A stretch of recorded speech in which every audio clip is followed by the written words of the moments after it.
Have you ever wondered why some leaders succeed while others fail miserably? The answer might surprise you. It's not just about strategy or strength, it's about taking responsibility for your decisions. Today, we're diving into an often overlooked aspect of Sun Tzu's art of war, the crucial role of leadership accountability. Imagine this: you're a powerful leader. Your advisors warn you against a risky move, but you go ahead anyway. It fails spectacularly.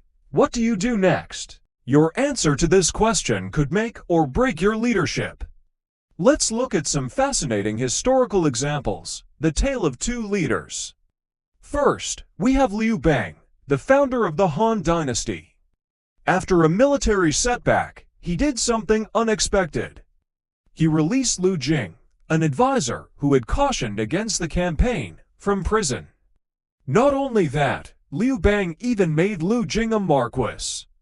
This shows a leader willing to admit mistakes and value good counsel. Now, contrast this with Yuan Shao, a warlord during the late Han period. Before a crucial battle, his advisor Tiafeng urged caution. Yuan Shao's response: he threw Tiafeng in jail, boasting he'd deal with him after winning. Spoiler alert, Yuan Shao lost.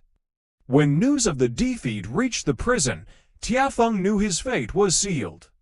He understood his leader's pride would never allow him to face someone who had been right all along.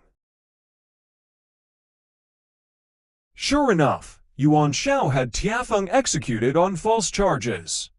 The perils of blame shifting. Even great leaders can fall into this trap. Liu Bang, despite his earlier wisdom, once executed over a dozen envoys who had advised him that the Xiongnu could be defeated. Instead of owning his decision, he shifted the blame to his advisors. Lessons from Chinese history. The renowned Qing dynasty statesman Zhang Gofan wrote extensively on this topic. He pointed out that success or failure often hinges on more than just good planning. Zhang Gofan highlighted 5 historical cases to drive home his point. 1. The Han Dynasty's attempt to curb the power of regional kings. 2. A similar move in the Ming Dynasty. 3. The Qing Dynasty's successful centralization of power. 4. A disastrous military campaign in the late Tang Dynasty.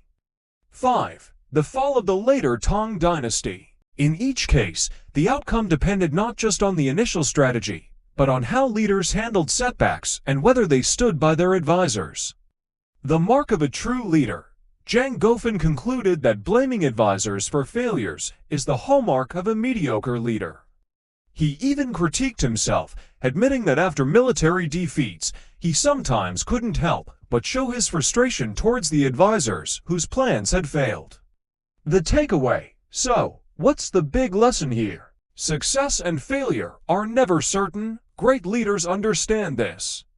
They don't just make decisions, they own them. They stand by their advisors in both victory and defeat. They understand that true leadership means taking responsibility, even when it's uncomfortable. Next time you're faced with a tough decision, remember, it's not just about making the right choice. It's about how you handle the consequences, whatever they may be. That's the true art of leadership.